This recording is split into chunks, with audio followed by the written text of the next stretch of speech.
রহমান রহিম আল্লাহ তাআলার নামে। তবে আমি আমার ব্যক্তি সত্তাকেও নির্দোষ মনে করি না, কেননা মানুষের প্রবৃত্তি হামেশাই মন্দপ্রবণ। কিন্তু তার কথা আলাদা, যার প্রতি আমার মালিক দয়া করেন। অবশ্যই আমার মালিক আমার উপর ক্ষমাশীল ও পরম দয়ালু। এরপর বাদশা বলল, ইউসুফকে আমার কাছে হাজির করো, আমি তাকে একান্তভাবে আমার নিজের করে রাখব। ইউসুফকে আনার পর যখন বাদশা তার সাথে কথা বলল, তখন সে বলল, আজ সত্যি সত্যি তুমি আমাদের সবার কাছে একজন সম্মানী ও বিশ্বস্ত ব্যক্তি বলে প্রমাণিত হলে। সে বাদশাকে বলল, যদি তুমি আমাকে বিশ্বস্তই মনে করো, তাহলে রাজ্যের এই বিশৃঙ্খল খাদ্য ভাণ্ডারের উপর আমাকে নিযুক্ত করো। আমি অবশ্যই একজন বিশ্বস্ত রক্ষক ও অর্থ পরিচালনায় অভিজ্ঞ বটে। তাকে দেশের ভাণ্ডারের দায়িত্বশীল নিযুক্ত করার পর আল্লাহ তাআলা বললেন, এবং এভাবেই আমি ইউসুফকে মিশরের ভূখণ্ডে ক্ষমতা দান করলাম। সে দেশের যথা ইচ্ছে বসবাস করতে পারবে, আর আমি যাকে চাই তার কাছে আমার রহমত পৌঁছে দিই। আমি কখনো নেককার লোকদের পাওনা বিনষ্ট করি না। যারা আল্লাহর উপর ঈমান আনে এবং তাকে ভয় করে, তাদের জন্য তো আখিরাতের পাওনা রয়েছে, যা অনেক উত্তম। ইউসুফের ভাইয়েরা পরিবারের রসদ কেনার জন্য মিশরে এলো এবং একদিন তার সামনেও হাজির হল। সে তাদের দেখে চিনতে পারল, কিন্তু তারা তাকে চিনতে পারল না। যখন সে তাদের রসদের যাবতীয় ব্যবস্থা সম্পন্ন করে দিল, তখন সে তাদের বলল, এরপর যদি আবার আসো, তাহলে তোমরা তোমাদের পিতার কাছ থেকে তোমাদের বৈমাত্রীয় ভাইটিকে নিয়ে আমার কাছে আসবে।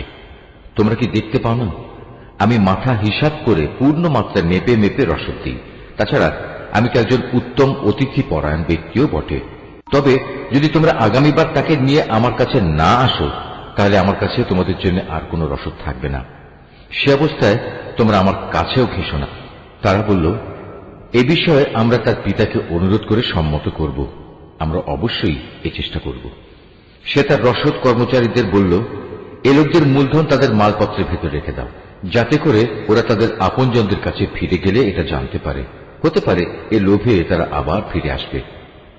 যখন তারা তাদের পিতার কাছে ফিরে গেল, তখন তারা বলল, হে আমাদের পিতা, আমাদের ভবিষ্যতের রসদ বন্ধ করে দেওয়া হয়েছে। অতএব তুমি আমাদের ভাইকে আমাদের সাথে যেতে দাও, যাতে করে আমরা তার ভাগ সহ ওজন করে রসদ আনতে পারি। অবশ্যই আমরা তার হেফাজত করব। জবাবে সে বলল, আমি কি তার ব্যাপারে তোমাদের উপর সেভাবেই ভরসা করব, যেভাবে ইতিপূর্বে তার ভাইয়ের ব্যাপারে আমি তোমাদের উপর ভরসা করেছিলাম? হ্যাঁ, আল্লাহ তাআলাই হচ্ছেন উত্তম রক্ষক এবং তিনি সর্বশ্রেষ্ঠ দয়ালু। অতঃপর তারা যখন মালপত্র খুলল, তখন তারা তাদের মূলধন যা দিয়ে রসদ খরিদ করেছিল দেখতে পেল, তা তাদের পুরোপুরি ফেরত দেওয়া হয়েছে। এটা দেখে তারা বলল, হে আমাদের পিতা, এর চাইতে বেশি মহানুভবতা আমরা আর কি চাইতে পারি? দেখো, আমাদের মূলধনও আমাদের ফেরত দেওয়া হয়েছে। এবার অনুমতি দাও, আমরা ভাইকে নিয়ে যাই এবং আমরা আমাদের পরিবারের জন্য রসদ নিয়ে আসি। আমরা আমাদের ভাইয়ের হেফাজত করব এবং ভাইয়ের কারণে আমরা অতিরিক্ত একটি উট বোঝাই করে রসদও আনতে পারব। এবার আমরা যা এনেছি এটা তো ছিল পরিমাণে নিতান্ত কম। সে বলল, আমি কখনোই তাকে তোমাদের সাথে পাঠাবো না, যতক্ষণ না তোমরা আল্লাহর নামে আমাকে অঙ্গীকার দেবে যে তোমরা অবশ্যই তাকে আমার কাছে ফিরিয়ে আনবে। তবে হ্যাঁ, কোথাও যদি তোমরা নিজেরাই সমস্যায় পরিবেষ্টিত হয়ে যাও, তাহলে তা হবে ভিন্ন কথা। অতঃপর যখন তারা তার কাছে তাদের অঙ্গীকার পেশ করল, তখন সে বলল, মনে রেখো, আমরা যা কিছু এখানে বললাম, আল্লাহ তাআলাই তার উপর চূড়ান্ত কর্মবিধায়ক হয়ে থাকবেন। সে বলল, হে আমার ছেলেরা, তোমরা মিশরে পৌঁছে কিন্তু এক দরজা দিয়ে নগরে প্রবেশ করো না, বরং ভিন্ন ভিন্ন দরজা দিয়ে প্রবেশ করবে। তাহলে তোমাদের দেখে কারো মনে হিংসা সৃষ্টি হবে না। মনে রাখবে, আল্লাহর ইচ্ছার বিরুদ্ধে আমি তোমাদের কোনো কাজেই আসব না। বিধান জারি করার কাজ শুধু আল্লাহ তাআলার জন্য নির্দিষ্ট। আমি সর্বদা তাঁরই উপর নির্ভর করি। প্রতিটি মানুষ যারা ভরসা করে, তাদের উচিত শুধু আল্লাহর উপরেই ভরসা করা। অতঃপর তারা মিশরে ঠিক সেভাবেই প্রবেশ করল, যেভাবে তাদের পিতা তাদের আদেশ করেছিল। মূলত আল্লাহ তাআলার ইচ্ছার সামনে এটা কোনোই কাজে আসেনি। তবে হ্যাঁ, এটা ছিল ইয়াকুবের মনের একটি ধারণা, যা সে পূর্ণ করে নিয়েছিল। অবশ্যই সে ছিল অত্যন্ত জ্ঞানী ব্যক্তি, কারণ তাকে আমি জ্ঞান শিক্ষা দিয়েছিলাম, যদিও অধিকাংশ মানুষ তা জানে না। যখন তারা ইউসুফের কাছে হাজির হল, তখন সে তার নিজ ভাইকে তার পাশে বসার জায়গা দিল এবং একান্তে তাকে বলল, দেখো, আমি কিন্তু তোমার ভাই ইউসুফ। এরা এযাবৎ তোমার আমার সাথে যা কিছু করে আসছে তার জন্য তুমি মনে কোনো কষ্ট নিও না। অতঃপর সে যখন তাদের রসদপত্রের ব্যবস্থা চূড়ান্ত করে দিল, তখন সবার অজান্তে তার ভাইয়ের মালপত্রের মধ্যে সে একটা রাজকীয় পান পাত্র রেখে দিল। এরপর যখন তারা মালপত্র নিয়ে রওনা দিল, তখন পেছন থেকে একজন আহ্বানকারী ডাক দিয়ে বলল, হে কাফেলা যাত্রী দল, শাহী পানপত্র চুরি হয়ে গেছে, তোমরাই হচ্ছ চোর। ওরা তাদের দিকে একটু এগিয়ে এলো এবং জিজ্ঞেস করল, কি জিনিস যা তোমরা হারিয়েছ? তারা বলল, আমরা রাজার পানপাত্র হারিয়েছি। যে ব্যক্তি তা খুঁজে আনবে তার জন্য উট বোঝাই রসদ দেওয়ার ব্যবস্থা থাকবে এবং আমি তার জামিন থাকব। একথা শুনে তারা বলল, আল্লাহর শপথ, তোমরা ভালো করেই একথা জানো আমরা তোমাদের দেশে কোন রকম বিপর্যয় সৃষ্টি করতে আসিনি, উপরন্তু আমরা চোরও নই। লোকেরা বলল, যদি তল্লাশি নেয়ার পর তোমরা মিথ্যাবাদী প্রমাণিত হও, তাহলে যে চুরি করেছে তার শাস্তি কি হবে? তারা বলল, যার মাল সামানের ভেতর সে পানপাত্রটি পাওয়া যাবে সে নিজেই হবে নিজের শাস্তি। আমরা তো আমাদের শরীয়তে জালেমদের এভাবেই শাস্তি দিয়ে থাকি। তারপর সে তার নিজ ভাইয়ের মালপত্রের তল্লাশির আগে ওদের মালপত্র দিয়ে তল্লাশি করতে শুরু করল। অতঃপর তার ভাইয়ের মালপত্রের ভেতর থেকে সে চুরি হয়ে যাওয়া রাজকীয় পানপাত্রটি বের করে আনল। এভাবেই ইউসুফের জন্য আমি তার ভাইকে কাছে রাখার একটা কৌশল শিক্ষা দিয়েছিলাম। নতুবা মিশরের রাজার আইন অনুযায়ী সে তার ভাইকে চাইলেই রেখে দিতে পারত না। হ্যাঁ, আল্লাহ তাআলা যদি চান তা ভিন্ন কথা। আমি যাকেই চাই তার মর্যাদা বাড়িয়ে দিই। প্রত্যেক জ্ঞানবান ব্যক্তির ওপরেই রয়েছেন অধিকতর জ্ঞানী সত্তা, যা বৃহত্তর জ্ঞানকেই পরিবেষ্টন করে আছে। যখন বস্তুটি পাওয়া গেল, তখন তারা বলল, যদি সে চুরি করেই থাকে তাহলে এতে আশ্চর্যজনক হওয়ার কিছু নেই। এর আগে তার ভাইও তো চুরি করেছিল। নিজের সম্পর্কে এত জঘন্য কথা শুনেও কিন্তু ইউসুফ প্রকৃত ব্যাপার নিজের মনে গোপন করেই রাখল। আসল ঘটনা যা তা কখনো তাদের কাছে প্রকাশ করল না। মনে মনে শুধু এটুকুই সে বলল, তোমাদের অবস্থা তো হচ্ছে আরো নিকৃষ্ট। তোমরা আমাদের সম্পর্কে যা বলছো সে ব্যাপারে আল্লাহ তাআলাই ভালো জানেন। তারা বলল, হে আজিজ, এ ব্যক্তি যাকে তুমি ধরে রেখেছ তার পিতা বেঁচে আছে, সে অতিশয় বৃদ্ধ, সুতরাং এর জায়গায় তুমি আমাদের একজনকে রেখে দাও। আমরা দেখতে পাচ্ছি আসলেই তুমি মহানুভব ব্যক্তিদের একজন। সে বলল, আল্লাহ তাআলা আমাকে ক্ষমা করুন, যার কাছে আমরা আমাদের হারানো মাল পেয়েছি তাকে বাদ দিয়ে অন্য কাউকে রেখে দেব কি করে? এমনটি করলে আমরা তো জালেমদের অন্তর্ভুক্ত হয়ে যাব। অতঃপর তারা যখন তার কাছ থেকে সম্পূর্ণ নিরাশ হয়ে পড়ল, তখন তারা একাকী বসে নিজেদের মধ্যে সলা পরামর্শ করতে লাগল। তাদের মধ্যে যে বয়সে বড় ছিল সে বলল, আচ্ছা, তোমরা কি এটা জানো না তোমাদের বৃদ্ধ পিতা তোমাদের কাছ থেকে আল্লাহর নামে অঙ্গীকার নিয়েছিলেন? তাছাড়া এর আগে ইউসুফের ব্যাপারেও তোমরা কত বড় অন্যায় করেছিলে। আমি তো কোনো অবস্থায় এ দেশ থেকে নড়ব না যতক্ষণ না আমার পিতা আমাকে তেমন কিছু করতে অনুমতি দেন, কিংবা আল্লাহ তাআলা আমার জন্য সুন্দর কোনো একটা ব্যবস্থা করে না দেন। মূলত আল্লাহ তাআলাই হচ্ছেন সর্বোত্তম ফয়সালাকারী। বয়সে বড়টিও তাদের বলল, তোমরা বরং তোমাদের পিতার কাছে ফিরে যাও এবং তাকে বলো, হে আমাদের পিতা, তোমার ছেলে বাদশার পানপাত্র চুরি করেছে। আমরা তো সেটুকুই বর্ণনা করি যা আমরা জানতে পেরেছি। আমরা তো গায়েবের খবর সংরক্ষণ করতে পারি না।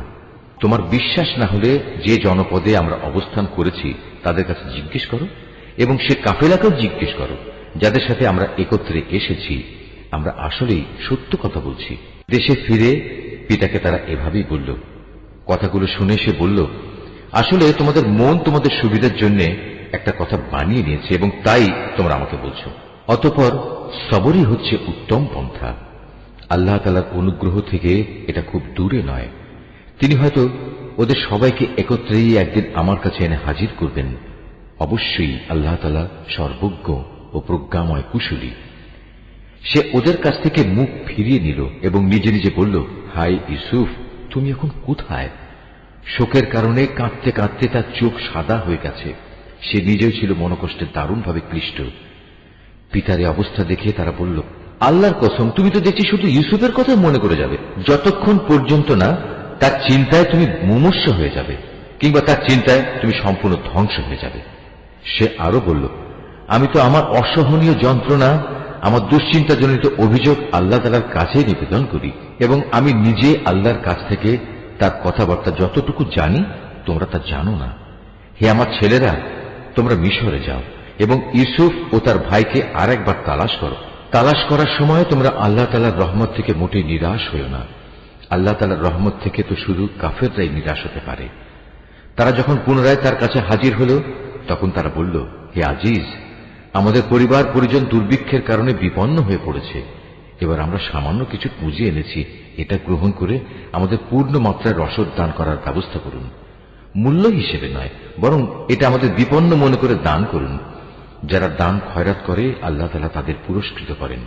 ভাইদের এ আকুতি শুনে সে বলল, তোমরা কি জানো তোমরা ইউসুফ ও তার ভাইয়ের সাথে কি আচরণ করেছিলে? কত মূর্খ ছিলে তোমরা তখন। তারা বলে উঠল, তুমি কি ইউসুফ? সে বলল, হ্যাঁ, আমি ইউসুফ, আর এ হচ্ছে আমার ভাই। আল্লাহ তাআলা আমাদের উপর অনেক মেহেরবানি করেছেন। সত্যি কথা হচ্ছে, যে কোনো ব্যক্তি তাকওয়া ও ধৈর্যের আচরণ করে সে যেন জেনে রাখে আল্লাহ তাআলা কখনোই নেককার মানুষের পাওনা বিনষ্ট করেন না। ওরা বলল, আল্লাহর কসম, আজ আল্লাহ তাআলা নিশ্চয়ই তোমাকে আমাদের উপর প্রাধান্য দিয়েছেন। আমরা আসলেই অপরাধী। ভাইদের কথা শুনে সে বলল, আজ তোমাদের বিরুদ্ধে আমার কোনো অভিযোগ নেই। আল্লাহ তাআলা তোমাদের ক্ষমা করে দিন, কেননা তিনি সব দয়ালুদের মধ্যে শ্রেষ্ঠ দয়ালু। এখন তোমরা বরং আমার গায়ের এই জামাটি নিয়ে যাও এবং একে আমার পিতার মুখমণ্ডলের উপর রেখো, দেখবে তিনি তার দৃষ্টিশক্তি ফিরে পাবেন। অতঃপর তোমরা তোমাদের সমস্ত পরিবার পরিজনদের দিয়ে আমার কাছে চলে এসো। এদিকে এই কাফেলা যখন মিশর থেকে বেরিয়ে পড়ল, তখন তাদের পিতা আপনজনদের উদ্দেশ্য করে বলতে লাগলো, তোমরা যদি সত্যিই আমাকে অপ্রকৃতিস্থ মনে না করো, তাহলে আমি তোমাদের বলবো, আমি যেন চারিদিকে ইউসুফের গন্ধ পাচ্ছি। ওখানে যারা হাজির ছিল তারা বলল, আল্লাহর কসম, তুমি তো এখনো তোমার সে পুরনো বিভ্রান্তিতে পড়ে রয়েছ। অতঃপর সত্যিই যখন ইউসুফের জীবিত থাকার খবর নিয়ে সুসংবাদ বাহক তার কাছে উপস্থিত হল এবং ইউসুফের কথানুযায়ী তার জামাটি তার মুখমণ্ডলে রাখল, তখন সাথে সাথেই সে দেখার শক্তি ফিরে পেল। উৎফুল্ল হয়ে এবার সে বলল, আমি কি তোমাদের এই কথা বলিনি? আমি আল্লাহর কাছ থেকে এমন কিছু জানি যা তোমরা জানো না। তারা বলল, হে আমাদের পিতা, আমরা অপরাধ করেছি, তুমি আল্লাহর কাছে আমাদের গুনাহ ক্ষমা প্রার্থনা করো, সত্যি আমরা বড় গুনাহগার। সে বলল, অচিরেই আমি তোমাদের গুনাহের মার্জনার জন্য আমার মালিকের কাছে দোয়া করব, অবশ্যই তিনি ক্ষমাশীল ও পরম দয়ালু। অতঃপর যখন তারা সবাই ইউসুফের কাছে মিশরে চলে এলো, তখন সে তার পিতামাতাকে সম্মানের সাথে নিজের পাশে স্থান দিল এবং তাদের স্বাগত জানিয়ে সে বলল, তোমরা সবাই এবার আল্লাহর ইচ্ছায় নিরাপদে মিশরে প্রবেশ করো। সেখানে যাওয়ার পর সে তার পিতামাতাকে সম্মানের উচ্চ আসনে বসালো এবং ওরা সবাই দরবারের নিয়ম অনুযায়ী তার প্রতি সম্মানের সাজদা করল। এ সময় ইউসুফের তার অতীত স্বপ্নের কথা মনে হয়ে গেল। সে বলল, হে আমার পিতা, এ হচ্ছে আমার ইতিপূর্বেকার সে স্বপ্নের ব্যাখ্যা। আজ আমার মালিক যা সত্যে পরিণত করেছেন, তিনি আমাকে জেল থেকে বের করে আমার উপর অনুগ্রহ করেছেন। তিনি তোমাদের মরুভূমির আরেক প্রান্ত থেকে রাজ দরবারে এনে তোমাদের উপর মেহেরবানি করেছেন। এমনকি শয়তান আমার এবং আমার ভাইদের মধ্যেকার সম্পর্ক খারাপ করার গভীর চক্রান্ত করার পরেও তিনি দয়া করেছেন। অবশ্যই আমার মালিক যা ইচ্ছা করেন তা অত্যন্ত নিপুণতার সাথে আঞ্জাম দেন। নিশ্চয়ই তিনি সর্বজ্ঞ ও প্রবল প্রজ্ঞাময়। হে আমার মালিক, তুমি আমাকে যেমনি রাষ্ট্র ক্ষমতা দান করেছ, তেমনি স্বপ্নের ব্যাখ্যা সহ দুনিয়ার আরো বহু বিষয় আশয় শিক্ষা দিয়েছ। হে আসমান সমূহ ও জমিনের স্রষ্টা, তুমি আমার একমাত্র অভিভাবক, দুনিয়াতেও এবং আখিরাতেও। একজন অনুগত বান্দা হিসেবে তুমি আমার মৃত্যু দিও এবং পরকালে আমাকে নেককার মানুষদের দলে শামিল করো। হে নবী, এই যে ইউসুফের কাহিনী যা আমি তোমাকে শোনালাম, তা হচ্ছে তোমার অদেখা ঘটনাসমূহের একটি। এটা আমি তোমাকে ওহির মাধ্যমেই জানিয়েছি। নতুবা তারা যখন ইউসুফের বিরুদ্ধে তাদের পরিকল্পনা চূড়ান্ত করছিল এবং তারা যখন তার বিরুদ্ধে যাবতীয় ষড়যন্ত্র চালিয়ে যাচ্ছিল, তখন তুমি তো সেখানে হাজির ছিলে না। এ সত্ত্বেও অধিকাংশ মানুষের অবস্থা হচ্ছে, যত দলিল প্রমাণই দেয়া হোক না কেন, তারা কখনো ঈমান আনার মতো নয়। অথচ তুমি তো তাদের কাছ থেকে এই দাওয়াত ও তাবলীগের জন্য কোনো পারিশ্রমিক দাবি করছো না। তাছাড়া এ কোরআন দুনিয়া জাহানের অধিবাসীদের জন্য একটি নসিহত বই তো নয়। এ আকাশমণ্ডলী ও জমিনে আল্লাহর কুদরতের কত বিপুল পরিমাণ নিদর্শন রয়েছে, যার উপর দিয়ে মানুষ প্রতিনিয়ত অতিবাহন করে, কিন্তু তারা তার প্রতি ক্ষমাহীন উদাসীন থাকে। তাদের অধিকাংশ মানুষই আল্লাহ তাআলার উপর ঈমান আনে না, তারা আল্লাহ তাআলার সাথে শিরক করতেই থাকে। তবে তারা কি এ বিষয়ে নির্ভর হয়ে গেছে যে হঠাৎ করে একদিন তাদের উপর আল্লাহ তাআলার সর্বগ্রাসী আযাবের শাস্তি কিংবা আকস্মিক কিয়ামত আপতিত হবে? অথচ তারা তা জানতেও পারবে না। হে নবী, এদের তুমি বলে দাও, এ হচ্ছে আমার পথ, আমি মানুষদের আল্লাহর দিকে আহ্বান করি। আমি ও আমার অনুসারীরা পূর্ণাঙ্গ সচেতনতার সাথেই এই পথে আহ্বান জানাই। আল্লাহ তাআলা মহান, পবিত্র, এবং আমি কখনো মুশরিকদের অন্তর্ভুক্ত নই। তোমার আগে বিভিন্ন জনপদে যত নবী আমি পাঠিয়েছিলাম তারা সবাই তোমার মতো মানুষই ছিল। আমি তাদের উপর ওহী নাজিল করতাম। এরা কি আমার জমিন পরিভ্রমণ করেনি? করলে অবশ্যই তারা দেখতে পেত এদের পূর্বেকার লোকদের কি ভয়াবহ পরিণাম হয়েছিল। সত্য কথা হচ্ছে, আখিরাতের ঠিকানা তাদের জন্যই কল্যাণময়, যারা নবীদের পথে চলে তাকওয়া অবলম্বন করেছে। পূর্ববর্তী মানুষদের পরিণাম দেখেও কি তোমরা কিছু অনুধাবন করবে না? আগেও মানুষ নবীদের মিথ্যা সাব্যস্ত করত, এমনকি নবীরা কখনো কখনো নিরাশ হয়ে যেত। তারা মনে করত তারা বুঝি সাহায্যের প্রতিশ্রুতিতে মিথ্যাবাদী সাব্যস্ত হয়ে যাবে। তখন হঠাৎ করেই তাদের কাছে আমার সাহায্য এসে হাজির হল। তখন আমি যাকে চাইলাম তাকে শুধু আযাব থেকে নাজাত দিলাম, আর নাফরমান জাতির উপর থেকে আমার আযাব কেউই রোধ করতে পারে না। অবশ্যই অতীতের জাতিসমূহের কাহিনীতে জ্ঞানবান মানুষদের জন্য অনেক শিক্ষা রয়েছে। কোরআনের এসব কথা কোনো মন গড়া গল্প নয়, বরং এ হচ্ছে তারই স্পষ্ট সমর্থন যে আসমানি কিতাব তাদের কাছে আগে থেকেই মজুদ রয়েছে, বরং তাতে রয়েছে প্রতিটি বিষয়ের বিস্তারিত ও সঠিক ব্যাখ্যা। সর্বোপরি এতে রয়েছে ঈমানদার মানুষদের জন্য হেদায়েত ও রহমত। সূরা আর-রাদ, রহমান রহিম আল্লাহ তাআলার নামে। আলিফ লাম মিম র, এগুলো হচ্ছে আল্লাহর কিতাবের আয়াত, এবং যা কিছু তোমার মালিকের পক্ষ থেকে তোমার উপর নাজিল করা হয়েছে তা সবই সত্য, যদিও অধিকাংশ মানুষই এর উপর ঈমান আনে না। তিনি আল্লাহ তাআলা যিনি আসমান সমূহ কোন রকম স্তম্ভ ছাড়াই উঁচু করে রেখেছেন, অতঃপর তিনি আরশে সমাসীন হলেন, এবং তিনি সূরজ ও চাঁদকে একটি নিয়মের অধীন করে রেখেছেন। গ্রহ তারকা সব কিছুই একটি সুনির্দিষ্ট সময়সীমা পর্যন্ত আবর্তন করতে থাকবে। তিনি সব কাজের পরিকল্পনা ও নিয়ন্ত্রণ করেন। তিনি তার কুদরতের সব নিদর্শন তোমাদের কাছে খুলে খুলে বর্ণনা করেন, যাতে করে তোমরা কিয়ামতের দিন তোমাদের মালিকের সাথে দেখা করার বিষয়টি নিশ্চিতভাবে মেনে নিতে পারো। তিনি তোমাদের জন্য এই জমিন বিস্তৃত করে দিয়েছেন এবং তাতে পাহাড় ও নদী বসিয়ে দিয়েছেন। সেখানে আরো রয়েছে রং বেরঙের ফল ফুল, তাও বানিয়েছেন আবার জোড়ায় জোড়ায়। তিনি দিনকে রাতের পোশাক দ্বারা আচ্ছাদিত করেন। অবশ্যই এ সব কিছুর মাঝে তাদের জন্য প্রচুর নিদর্শন রয়েছে, যারা সৃষ্টি প্রক্রিয়া সম্পর্কে চিন্তা ভাবনা করে। জমিনে আবার রয়েছে বিভিন্ন অংশ, কোথাও রয়েছে আঙুরের বাগান, কোথাও শস্যক্ষেত্র, কোথাও আছে খেজুর, তাও কিছু হয়তো এক শির বিশিষ্ট, একটার সাথে আরেকটা জড়ানো, আবার কোনটি আছে একাধিক শির বিশিষ্ট, অথচ এর সব কয়টিকে একই পানি দেয়া হয়। তা সত্ত্বেও আমি স্বাদে গন্ধে এক ফলকে আরেক ফলের উপর প্রাধান্য দিয়ে থাকি। আসলে এ সব কিছুর মধ্যে সে সম্প্রদায়ের জন্য বহু নিদর্শন রয়েছে যারা বোধ শক্তি সম্পন্ন। হে নবী, যদি কোনো কথার উপর তোমার আশ্চর্যান্বিত হতে হয়, তাহলে আশ্চর্য হবার মতো বিষয় হচ্ছে তাদের সে কথা যখন তারা বলে, একবার মাটিতে পরিণত হবার পরও কি আমরা আবার নতুন জীবন লাভ করব? এরা হচ্ছে সেসব লোক যারা তাদের মালিককে অস্বীকার করে। এরা হচ্ছে সেসব লোক যাদের গলদেশে কিয়ামতের দিন লৌহ শৃঙ্খল থাকবে। এরাই হচ্ছে জাহান্নামের অধিবাসী, সেখানে তারা চিরকাল অবস্থান করবে। এরা তোমার কাছে হেদায়েতের কল্যাণের আগে আযাবের অকল্যাণই ত্বরান্বিত করতে চায়, অথচ এদের আগে আযাব নাজিলের বহু দৃষ্টান্ত গত হয়ে গেছে। এতে সন্দেহ নাই তোমার মালিক মানুষের উপর তাদের বহুবিধ জুলুম সত্ত্বেও তাদের প্রতি ক্ষমাশীল, কিন্তু তোমার মালিক শাস্তি দানের বেলায়ও কঠোর। যারা তোমার নবুয়ত অস্বীকার করে তারা বলে, তার মালিকের পক্ষ থেকে কোনো দৃশ্যমান নিদর্শন কেন নাজিল হয় না?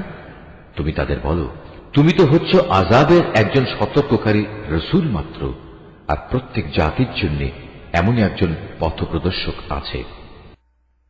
প্রতিটি গর্ভবতী নারী তার ভেতরে যা কিছু বহন করে চলেছে এবং তার জরায়ু সন্তানের যা কিছু বাড়ায় কমায় তার সবই আল্লাহ তাআলা জানেন। তার কাছে প্রতিটি বস্তুরই একটি পরিমাণ নির্দিষ্ট করা আছে। তিনি দেখা অদেখা সব কিছুই জানেন। তিনি মহান, তিনি সর্বোচ্চ মর্যাদাবান। তোমাদের মাঝে কোনো লোক আস্তে কথা বলুক কিংবা জোরে বলুক, কেউ রাতের অন্ধকারে আত্মগোপন করে থাকুক কিংবা দিনে আলোর মাঝে বিচরণ করুক, এগুলো সবই তার কাছে সমান। মানুষ যে অবস্থায় থাক না কেন, তার জন্য আগে পেছনে একের পর এক আসা ফেরেশতার দল নিয়োজিত থাকে। তারা আল্লাহর আদেশে তাকে হেফাজত করে।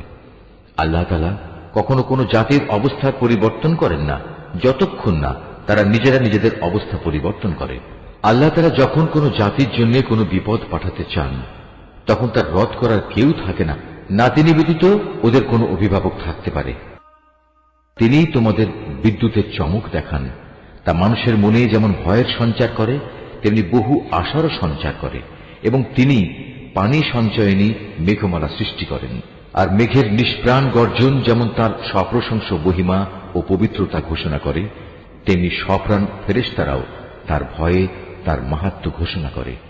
তিনি আকাশ থেকে বজ্রপাত করান, অতঃপর যার উপর তিনি চান তার উপরে তিনি তা পাঠান। অথচ এর নাফরমান ব্যক্তিরা এত কিছু সত্ত্বেও আল্লাহ তাআলার অস্তিত্বের প্রশ্নে বিতর্কে লিপ্ত হয়। তিনি তাঁর কৌশলে ও মাহাত্ম্যে অনেক বড়। এই আয়াতটি যিনি তেলাওয়াত করবেন এবং যিনি এই আয়াতটির তেলাওয়াত শুনবেন, তাদের সবাইকে এখানে একটি সাজদা আদায় করতে হবে। এটা ওয়াজিব। তাই তাকে ডাকাই হচ্ছে সঠিক পন্থা। যারা তাকে বাদ দিয়ে অন্যদের ডাকে, তারা জানে তাদের ডাকে এরা কখনোই সাড়া দেবে না। এদের উদাহরণ হচ্ছে, যেমন একজন মানুষ যে পিপাসায় কাতর হয়ে নিজের উভয় হাত পানির দিকে প্রসারিত করে এই আশায় যে পানি নিজে নিজেই তার মুখে এসে পৌঁছবে, অথচ তা কোনো অবস্থায় তার কাছে পৌঁছবার নয়। কাফেরদের দোয়া এমনিভাবে নিষ্ফল ঘুরতে থাকে। আসমান সমূহ ও জমিনে যা কিছু আছে তারা সবাই ইচ্ছায় হোক অনিচ্ছায় হোক আল্লাহ তাআলাকে সাজদা করে চলেছে। এমনকি সকাল সন্ধ্যায় তাদের ছায়াগুলো তাদের মালিককে সাজদা করছে। হে নবী, এদের তুমি জিজ্ঞেস করো, আসমান সমূহ ও জমিনের মালিক কে? তুমি তাদের বলো, একমাত্র আল্লাহ।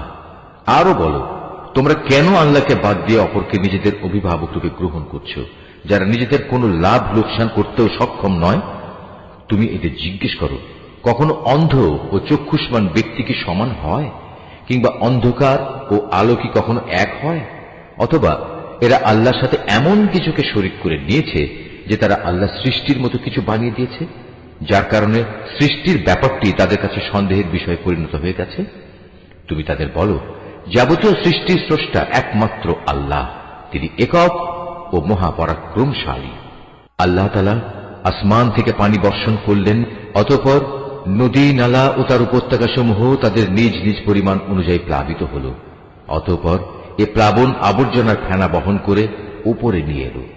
আবার যারা অলংকার ও যন্ত্রপাতি বানানোর জন্য ধাতুকে আগুনে উত্তপ্ত করে, তখনও কিন্তু তাতে এক ধরনের আবর্জনা ফেনা হয়ে উপরে উঠে আসে। এভাবেই আল্লাহ তাআলা হক ও বাতিলের উদাহরণ দিয়ে থাকেন। অতঃপর আবর্জনার ফেনা এমনি বিফলে চলে যায় এবং পানি যা মানুষের প্রচুর উপকারে আসে তা জমিনেই থেকে যায়। আল্লাহ তাআলা মানুষদের জন্য এভাবেই সুন্দর দৃষ্টান্ত সমূহ পেশ করে থাকেন। যারা তাদের মালিকের এ আহ্বানে সাড়া দেয় তাদের জন্য মহাকল্যাণ রয়েছে, আর যারা তাঁর ডাকে সাড়া দেয় না, কিয়ামতের দিন তাদের অবস্থা হবে, তাদের পৃথিবীতে যা কিছু সম্পদ আছে তা সমস্ত যদি তাদের নিজেদের অধিকারে থাকত, তার সাথে যদি থাকত আরো সমপরিমাণ ধন সম্পদ, তা হলেও আযাব থেকে বাঁচার জন্য তারা তার নির্দ্বিধায় মুক্তিপণ হিসেবে আদায় করে দিত। এরাই হবে সেসব হতভাগ্য মানুষ যাদের হিসাব হবে খুব কঠিন। জাহান্নামী হবে ওদের নিবাস, কত নিকৃষ্ট সে নিবাস।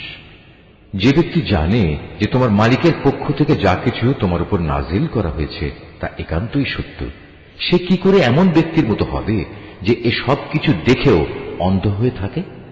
একমাত্র বোধ শক্তি সম্পন্ন ব্যক্তিরাই শুধু উপদেশ গ্রহণ করতে পারে। এরা সেসব লোক যারা আল্লাহর সাথে আনুগত্যের চুক্তি মেনে চলে এবং কখনো প্রতিশ্রুতি ভঙ্গ করে না, এবং আল্লাহ তাআলা যেসব মানবীয় সম্পর্ক অক্ষুণ্ণ রাখতে আদেশ করেছেন, যারা তা অক্ষুণ্ণ রেখে চলে, যারা নিজেদের মালিককে ভয় করে, আরো যারা ভয় করে কিয়ামতের কঠোর হিসাবকে, যারা তাদের মালিকের সন্তুষ্টি লাভের জন্য বিপদ মুসিবতে ধৈর্য ধারণ করে, যথারীতি নামাজ কায়েম করে, আমি তাদের যে রিজিক দিয়েছি তা থেকে তারা আমারই পথে খরচ করে, গোপনে কিংবা প্রকাশ্যে, যারা নিজেদের ভালো কাজ দ্বারা মন্দ কাজ দূরীভূত করে, তাদের জন্যই রয়েছে আখিরাতের শুভ পরিণয়। সেটা হচ্ছে এক চিরস্থায়ী জান্নাত। সেখানে তারা নিজেরা যেমনি প্রবেশ করবে, তেমনি তাদের পিতামাতা, তাদের স্বামী স্ত্রী ও সন্তান সন্ততিদের মধ্যে যারা নেক কাজ করেছে তারাও প্রবেশ করবে জান্নাতের প্রতিটি দরজা দিয়ে। তাদের অভ্যর্থনা জানানোর জন্য ফেরেশতারাও তাদের কাছে আসবে। তারা বলবে, আজ তোমাদের উপর শান্তি বর্ষিত হোক। দুনিয়ার জীবনে তোমরা যে পরিমাণ ধৈর্য ধারণ করেছ, এটা হচ্ছে তার বিনিময়। আখিরাতের ঘরটি কত উৎকৃষ্ট। অপরদিকে যারা আল্লাহর সাথে ইবাদতের প্রতিশ্রুতিতে আবদ্ধ হওয়ার পর তা ভঙ্গ করে, যেসব সম্পর্ক আল্লাহ তাআলা অক্ষুণ্ণ রাখতে বলেছেন তা ছিন্ন করে, সর্বোপরি আল্লাহর জমিনে বিপর্যয় সৃষ্টি করে বেড়ায়, তাদের জন্য রয়েছে আল্লাহ তাআলার অভিশাপ এবং তাদের জন্যই রয়েছে আখিরাতের নিকৃষ্ট আবাস। আল্লাহ তাআলা যার জীবনোপকরণে প্রশস্ততা দিতে চান তাই করেন, আবার যাকে তিনি চান তার রিজিক সংকীর্ণ করে দেন। আর এরা এ বৈষয়িক জীবনের ধন সম্পদের ব্যাপারেই বেশি উল্লসিত হয়, অথচ আখিরাতের তুলনায় এ পার্থিব জীবন ক্ষণস্থায়ী উপভোগ ছাড়া আর কিছু নয়। হে নবী, যারা তোমার নবুয়ত অস্বীকার করে তারা বলে, তার মালিকের কাছ থেকে তার উপর কোনো অলৌকিক নিদর্শন পাঠানো হলো না কেন? তুমি এদের বলো, আল্লাহ তাআলা যাকে ইচ্ছা তাকে বিভ্রান্ত করেন এবং তার কাছে পৌঁছার পথ তিনি তাকেই দেখান যে নিষ্ঠার সাথে তার অভিমুখী হয়। যারা আল্লাহর উপর ঈমান আনে এবং আল্লাহর জিকিরে তাদের অন্তঃকরণ প্রশান্ত হয়, জেনে রেখো আল্লাহর জিকিরই অন্তরসমূহকে প্রশান্ত করে। যারা ঈমান আনে এবং নেক কাজ করে তাদের জন্য রয়েছে যাবতীয় সুখবর ও শুভ পরিণাম। অতীতে যেমন আমি নবী রসুল পাঠিয়েছি, তেমনি করে আমি তোমাকেও একটি জাতির কাছে নবী করে পাঠিয়েছি। এর আগে অনেক কয়েকটি জাতি অতিবাহিত হয়ে গেছে, যাতে করে তোমরা তাদের কাছে সে কিতাব পড়ে শোনাতে পারো যা আমি তোমার উপর ওহী করে পাঠিয়েছি। এ সত্ত্বেও তারা অনন্ত করুণাময় আল্লাহ তাআলাকে অস্বীকার করে। তুমি তাদের বলো, তিনি আমার মালিক, তিনি ছাড়া আর দ্বিতীয় কোনো মাবুদ নেই। সর্বাবস্থায় আমি তাঁর উপরই ভরসা করি, তাঁর দিকেই আমার প্রত্যাবর্তন। যদি পাহাড় সমূহকে কোরআনের অলৌকিক ক্ষমতা দিয়ে গতিশীল করে দেয়া হতো, কিংবা জমিন বিদীর্ণ করে দেয়া হতো, অথবা তার মাধ্যমে যদি মরা মানুষকে দিয়ে কথা বলানো যেত, তবুও এর নাফরমান মানুষগুলো ঈমান আনত না। কিন্তু আসমান জমিনের সমস্ত ক্ষমতা একমাত্র তাঁরই হাতে। অতঃপর ঈমানদাররা একথা জেনে কি নিরাশ হয়ে পড়ল যে আল্লাহ তাআলা চাইলে সমগ্র মানব সন্তানকেই হিদায়াত দিতে পারতেন? এভাবে যারা কুফরের পথ অবলম্বন করেছে তাদের কোনো না কোনো বিপর্যয় ঘটতেই থাকবে, কিংবা তাদের নিজেদের উপর না হলেও আশপাশে তা আপতিত হতে থাকবে, যে পর্যন্ত না তাদের জন্য আল্লাহ তাআলার চূড়ান্ত আযাবের ওয়াদা সমাগত হয়। আল্লাহ তাআলা কখনোই প্রতিশ্রুতি ভঙ্গ করেন না। হে নবী, তোমার আগেও নবী রসুলদের ঠাট্টা বিদ্রূপ করা হয়েছে। অতঃপর আমি প্রথমে তাদের কিছু অবকাশ দিয়েছি যারা কুফরি করেছে, এরপর আমি তাদের কঠোর শাস্তি দিয়েছি। কত কঠোর ছিল আমার আযাব! যিনি প্রত্যেকটি মানুষের উপর তার দৃষ্টি প্রতিষ্ঠিত রাখেন যে সে মানুষটি কি পরিমাণ অর্জন করেছে, তিনি কি করে অন্যদের মতো হবেন? ওরা আল্লাহর সাথে শরীক করে রেখেছে। হে নবী, এদের তুমি বলো, ওদের নাম তো তোমরা বলো, অথবা তোমরা কি আল্লাহ তাআলাকে এমন শরীকদের সম্পর্কে খবর দিতে চাচ্ছ যাকে তিনি জানেনই না? ওরা জমিনে কোথায় রয়েছে, অথবা এটা কি তাদের কোনো মুখের কথা মাত্র? আসল কথা হচ্ছে, যারা কুফরি করেছে তাদের চোখে তাদের এই প্রতারণাকে শোভন করে দেয়া হয়েছে। আল্লাহ তাআলার পথ থেকে তাদের অবরোধ করে রাখা হয়েছে। আল্লাহ তাআলা যাকে গোমরা করেন তার জন্য পথের দিশা দেখানোর আসলেই কেউ নেই। এদের জন্য দুনিয়ার জীবনেও অনেক শাস্তি আছে, তবে আখিরাতে যে আযাব রয়েছে তা বেশি কঠোর। মূলত আল্লাহর ক্রোধ থেকে তাদের বাঁচাবার মতো কেউ নেই। পরেশগার লোকদের সাথে যে জান্নাতের ওয়াদা করা হয়েছে তার উদাহরণ হচ্ছে যেমন একটি বাগান, তার নিচ দিয়ে ঝর্ণাধারা প্রবাহিত হচ্ছে, তার ফল ফলারি হচ্ছে চিরস্থায়ী এবং সে বাগানের গাছসমূহের ছায়া রয়েছে। এ সবই হচ্ছে তাদের পরিণাম যারা দুনিয়ায় তাকওয়ার জীবন অতিবাহিত করেছে। কাফেরদের পরিণাম হচ্ছে জাহান্নামের আগুন। হে নবী, যাদের আমি ইতিপূর্বে কিতাব দান করেছিলাম তারা তোমার উপর যা কিছু নাজিল করা হয়েছে তাতে বেশি আনন্দ অনুভব করে। এই দলে কিছু লোক এমনও আছে যারা এর কিছু অংশ অস্বীকার করে। তুমি এদের বলো, আমাকে তো আল্লাহর ইবাদত করার আদেশ দেওয়া হয়েছে, আমি তো আরো আদিষ্ট হয়েছি যেন আমি তার সাথে কোন রকম শরীক না করি। আমি তোমাদের সবাইকে তার দিকেই আহ্বান করছি, তার দিকেই আমার প্রত্যাবর্তন। হে নবী, আমি এভাবেই এ বিধান তোমার উপর আরবি ভাষায় নাজিল করেছি যেন তুমি সহজেই বুঝতে পারো। তোমার কাছে আল্লাহর পক্ষ থেকে যে জ্ঞান এসেছে তা সত্ত্বেও যদি তুমি তাদের খেয়াল খুশির অনুসরণ করো তাহলে আল্লাহর সামনে তোমার কোনোই সাহায্যকারী থাকবে না, না থাকবে তোমাকে বাঁচাবার মতো কেউ। হে নবী, তোমার আগেও আমি অনেক রসুল পাঠিয়েছি এবং তাদের জন্য আমি স্ত্রী এবং সন্তান সন্ততিও বানিয়েছিলাম। কোন রসুলের কাজ এটা নয় যে আল্লাহর অনুমতি ছাড়া একটি আয়াত সে পেশ করবে। মূলত প্রতিটি যুগের জন্যই ছিল এক একটি কিতাব, আর সেসব কিছুর মাঝ থেকে আল্লাহ তাআলা যা কিছু চান তা বাতিল করে দেন এবং যা কিছু ইচ্ছা করেন তা পরবর্তী যুগের জন্য বহাল রেখে দেন। মূল গ্রন্থ তো তার কাছে মজুদ থাকে। হে নবী, যে আযাবের ওয়াদা আমি এদের সাথে করি তার কিছু অংশ যদি তোমার জীবদ্দশায় আমি তোমাকে দেখিয়ে দিই কিংবা তার আগেই যদি আমি তোমাকে মৃত্যু দিই তাহলে তোমার উদ্বিগ্ন হওয়ার কিছু নেই, কেননা তোমার কাজ তো হচ্ছে আমার কথাগুলো পৌঁছে দেয়া, আর আমার কাজ হচ্ছে অমান্যকারীদের কাছ থেকে তার যথাযথ হিসাব বুঝে নেয়া। এরা কি দেখতে পায় না যে আমি তাদের জমিন চার দিক থেকে আস্তে আস্তে সংকুচিত করে আনছি? আল্লাহ তাআলা যা চান সে আদেশ জারি করেন, তার সে আদেশ উল্টে দেওয়ার কেউই নেই। তিনি হিসাব গ্রহণে খুবই তৎপর। যারা এদের আগে অতিবাহিত হয়ে গেছে তারা বড় বড় ধোঁকা প্রতারণার আশ্রয় নিয়েছিল, কিন্তু যাবতীয় কলা কৌশল তো আল্লাহ তাআলার জন্যই, কেননা তিনি জানেন প্রতিটি ব্যক্তি কখন কি অর্জন করে। অচিরেই কাফেরা জানতে পারবে আখিরাতে সুখ নিবাস কাদের জন্য তৈরি করে রাখা হবে। নবী, যারা আল্লাহ তাআলাকে অস্বীকার করে তারা বলে, তুমি নবী নও, তুমি ওদের বলে দাও আমার এবং তোমাদের মাঝে আমার নবুয়তের সাক্ষ্যের ব্যাপারে আল্লাহর সাক্ষ্যই যথেষ্ট। উপরন্তু যার কাছে পূর্ববর্তী কিতাবের জ্ঞান আছে সেও এ ব্যাপারে সচেতন। সূরা ইব্রাহিম। রহমান রহিম আল্লাহ তাআলার নামে। আলিফ লাম রা। এ কোরআন এমন এক গ্রন্থ যা আমি তোমার উপর নাজিল করেছি যাতে করে তুমি এর দ্বারা মানুষদের তাদের মালিকের আদেশক্রমে জাহেলিয়াতের অন্ধকার থেকে ঈমানের আলোতে বের করে আনতে পারো, তার পথে যিনি মহাপরাক্রমশালী ও যাবতীয় প্রশংসা পাবার যোগ্য। সে আল্লাহর পথে যার জন্য আকাশমণ্ডলী ও জমিনে যা কিছু আছে সব কিছু নিবেদিত। যারা এ সত্ত্বেও আল্লাহকে অস্বীকার করে তাদের জন্য কঠিন শাস্তি রয়েছে।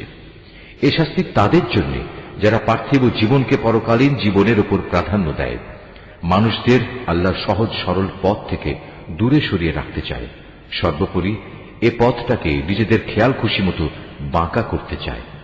এরাই হচ্ছে সেসব লোক যারা মারাত্মক গুমরাহিতে নিমজ্জিত রয়েছে। আমি কোন নবী এমন পাঠাইনি যে নবী তার জাতির মাতৃভাষায় আমার বাণী তাদের কাছে পৌঁছায়নি, যাতে করে সে তাদের কাছে আমার আয়াত পরিষ্কার করে বুঝিয়ে বলতে পারে। অতঃপর আল্লাহ তাআলা যাকে চান তাকে গোমরা করেন, আবার যাকে তিনি চান তাকে সঠিক পথে পরিচালিত করেন। তিনি মহাপরাক্রমশালী ও মহাকুশলী। আমি মূসাকে অবশ্যই আমার নিদর্শনসমূহ দিয়ে তার জাতির কাছে পাঠিয়েছি।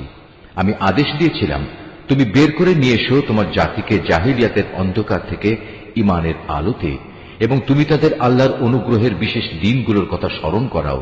যারা একান্ত ধৈর্যশীল ও পরম কৃতজ্ঞতা পরায়ণ তাদের জন্য এ ঘটনার মাঝে অনেক নিদর্শন রয়েছে।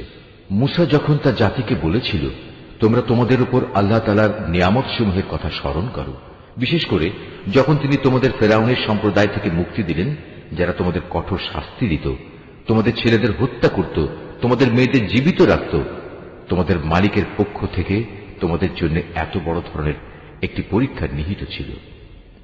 স্মরণ করো যখন তোমাদের মালিক ঘোষণা দিলেন, যদি তোমরা আমার অনুগ্রহের শুকর আদায় করো তাহলে আমি অবশ্যই তোমাদের জন্য এই অনুগ্রহ আরো বাড়িয়ে দেব, আর যদি তোমরা একে অস্বীকার করো তাহলে জেনে রেখো আমার আযাব বড়ই কঠিন।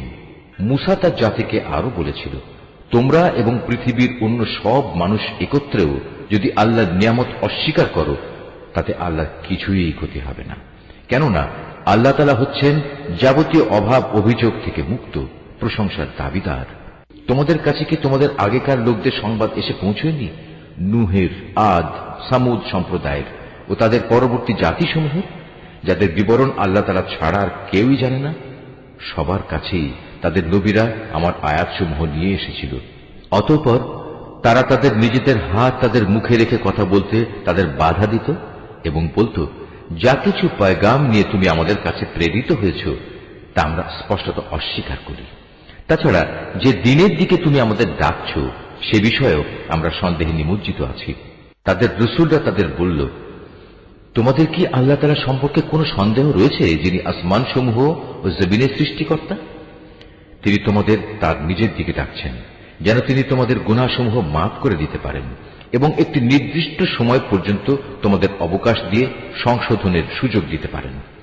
এ কথার পর তারা বলল, তোমরা তো হচ্ছ আমাদের মতোই কতিপয় মানুষ। আমাদের বাপ দাদারা যাদের ইবাদত করত তোমরা কি তা থেকে আমাদের বিরত রাখতে চাও? তাহলে তোমাদের দাবির পক্ষে আমাদের কাছে কোনো সুস্পষ্ট দলিল প্রমাণ নিয়ে এসো। নবীরা তাদের বলল, এটা ঠিক, আমরা তোমাদের মতো কতিপয় মানুষ ছাড়ার অন্য কিছু নই, কিন্তু আল্লাহ তাআলা তাঁর বান্দাদের মধ্যে থেকে যাকে চান নবুয়তের দায়িত্ব দিয়ে তার উপর তিনি অনুগ্রহ করেন, আর আল্লাহ তাআলার অনুমতি ব্যতি রেখে দলিল উপস্থাপনের কোনো ক্ষমতাই আমাদের নেই। আর ঈমানদারদের তো এসব ব্যাপারে আল্লাহর ফয়সালার উপরে নির্ভর করা উচিত। তাছাড়া আমরা আল্লাহ তাআলার উপর নির্ভর করবই বা না কেন? তিনি আমাদের জাহেলিয়াতের অন্ধকার থেকে আলোর পথসমূহে হেদায়েত দান করেছেন। এই আলোর পথে তোমরা আমাদের যে কষ্ট দিচ্ছ তাতে অবশ্যই আমরা ধৈর্য ধারণ করব। সর্বশেষে কারো উপর নির্ভর করতে হলে সবার আল্লাহর উপরে নির্ভর করা উচিত।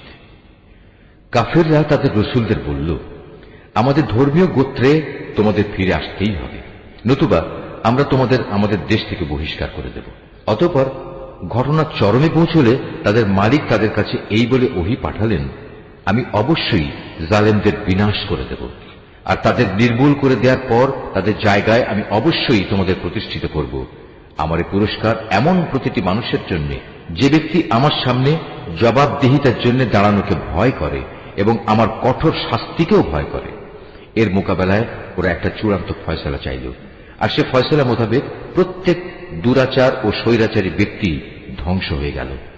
তার একটু পিছনেই রয়েছে জাহান্নাম, সেখানে তাকে গলিত পুঁজ জাতীয় পানি পান করানো হবে।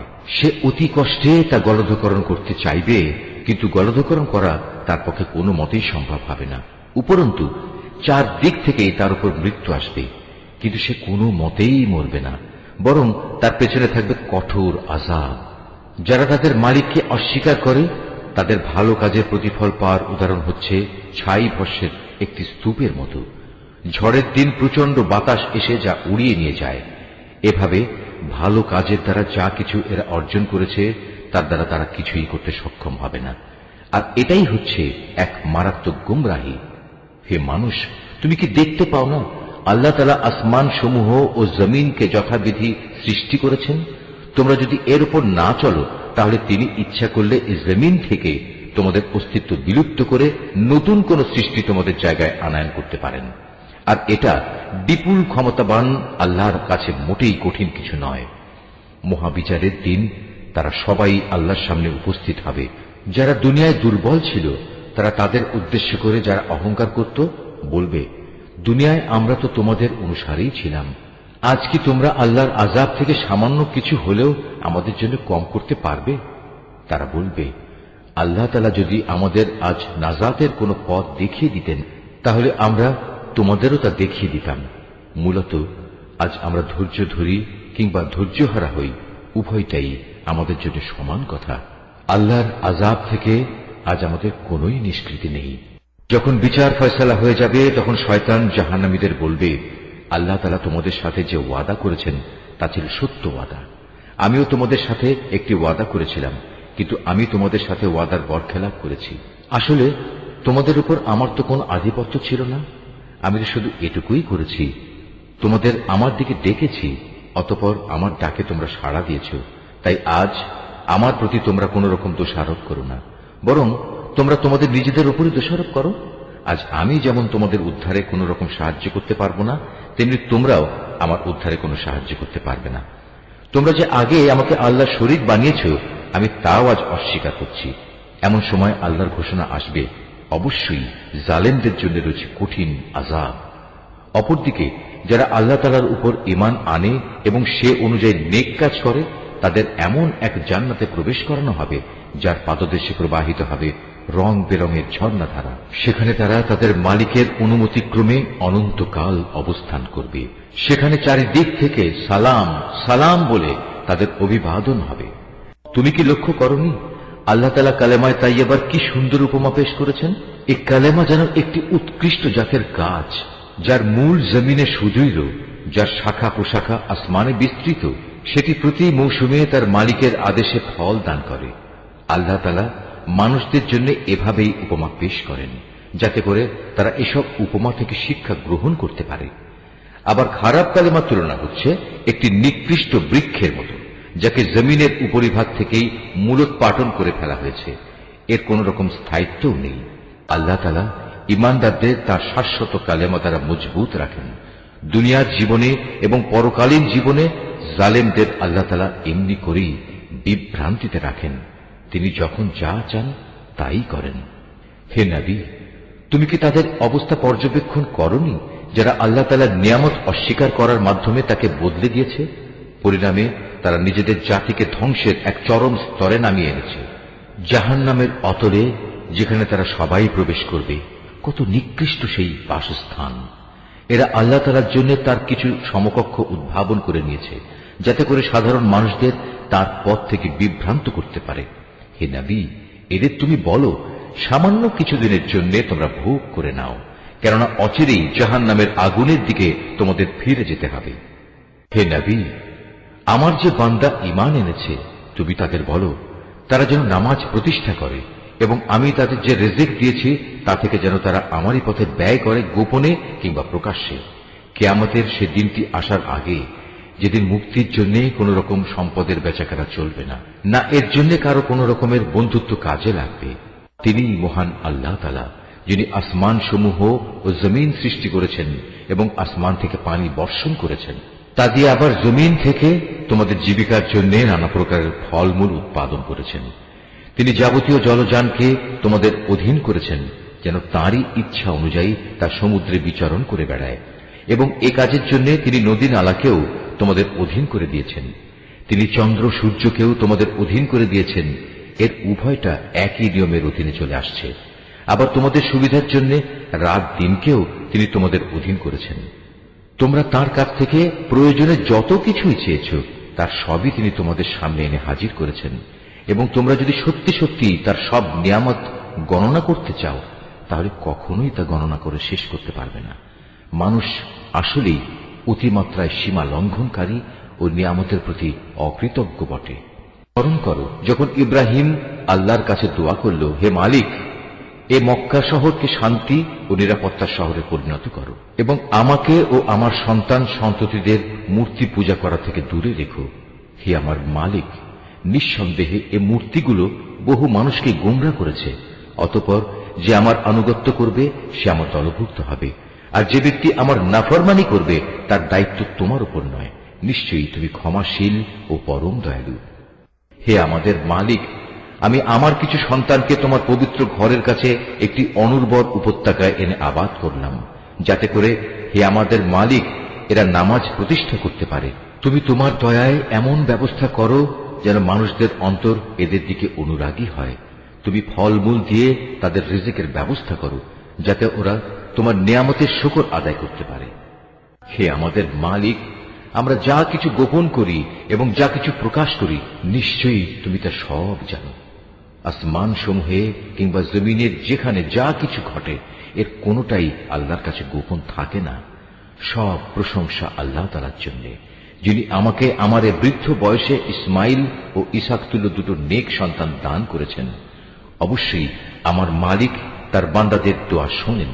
হে আমার মালিক, তুমি আমাকে নামাজ প্রতিষ্ঠাকারী বানাও, আমার সন্তানদের মাঝ থেকেও নামাজি বান্দা বানাও। হে আমাদের মালিক, আমার দোয়া তুমি কবুল করো। হে আমাদের মালিক, যেদিন চূড়ান্ত হিসাব কিতাব হবে সেদিন তুমি আমাকে, আমার পিতামাতাকে এবং সকল ঈমানদার মানুষদের তোমার অনুগ্রহ দ্বারা ক্ষমা করে দিও। হে নবী, তুমি কখনো মনে করো না এ জালেমরা যা কিছু করে যাচ্ছে তা থেকে আল্লাহ তাআলা গাফিল রয়েছেন। আসলে তিনি তাদের সেদিন আসা পর্যন্ত অবকাশ দিয়ে রাখছেন যেদিন তাদের চক্ষু স্থির হয়ে যাবে। তারা আকাশের দিকে চেয়ে ভীত সন্ত্রস্ত অবস্থায় দৌড়তে থাকবে। তাদের নিজেদের প্রতি নিজেদের কোনো দৃষ্টি থাকবে না, ভয়ে তাদের অন্তর বিকল হয়ে যাবে। হে নবী, তুমি মানুষদের একটি ভয়াবহ দিনের আযাব আসা থেকে সাবধান করে দাও। এমন দিন সত্যি যখন এসে হাজির হবে, তখন এ জালিম লোকেরা বলবে, হে আমাদের মালিক, আমাদের তুমি কিছুটা সময়ের জন্য অবকাশ দাও, এবার আমরা তোমার ডাকে সাড়া দেব এবং আমরা তোমার রসুলদের অনুসরণ করব।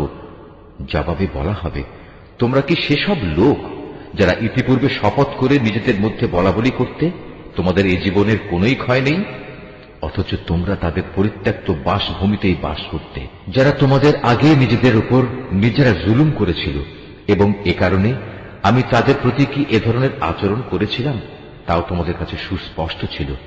তোমাদের জন্য আমি তাদের দৃষ্টান্ত উপস্থাপন করেছিলাম। সোজা পথে এরা বিভিন্ন চক্রান্তের পন্থা অবলম্বন করেছে। আল্লাহর কাছে তাদের সেসব চক্রান্ত লিপিবদ্ধ আছে, যদিও তাদের সে চক্রান্ত দেখে মনে হচ্ছিল তা বুঝি পাহাড় টলিয়ে দিতে পারবে। হে নবী, তুমি কখনো আল্লাহ তাআলাকে তার নবীদের দেয়া প্রতিশ্রুতি ভঙ্গকারী মনে করো না। অবশ্যই আল্লাহ তাআলা মহাপরাক্রমশালী ও প্রতিশোধ গ্রহণকারী। প্রতিশোধ হবে সেদিন যেদিন এ পৃথিবী ভিন্ন আরেক পৃথিবী দ্বারা পরিবর্তিত হয়ে যাবে। একইভাবে আসমানসমূহ ভিন্ন আসমানসমূহ দ্বারা বদলে যাবে এবং মানুষরা সব হিসাবের জন্য এক মহা ক্ষমতাধর মালিকের সামনে গিয়ে হাজির হবে। সেদিন তুমি অপরাধীদের সবাইকে শৃঙ্খলিত অবস্থায় দেখতে পাবে। ওদের পোশাক হবে আলকাত্রার মতো বিভৎস, তাদের মুখমণ্ডল আগুন আচ্ছাদিত করে রাখবে। এটা এই কারণে আল্লাহ তাআলা প্রতিটি অপরাধী ব্যক্তিকেই তার কর্মের প্রতিফল দেবেন। অবশ্যই আল্লাহ তাআলা হিসাব গ্রহণে অত্যন্ত তৎপর। এ কোরআন হচ্ছে মানুষের জন্য এক মহা পয়গাম, যাতে করে এ গ্রন্থ দিয়ে পরকালীন আযাবের ব্যাপারে তাদের সতর্ক করে দেয়া যায়। তারা যেন এর মাধ্যমে এও জানতে পারে তিনি একমাত্র মাবুদ। সর্বোপরি বোধ শক্তি সম্পন্ন ব্যক্তিরা যাতে করে এর দ্বারা উপদেশ গ্রহণ করতে পারে। সূরা আল হিজর, রহমান রহিম আল্লাহ তাআলার নামে। আলিফ লাম র, এগুলো হচ্ছে সেই মহান গ্রন্থ ও সুস্পষ্ট কোরআনের আয়াত। নিশ্চয়ই আল্লাহ যা বলেছেন সত্য বলেছেন।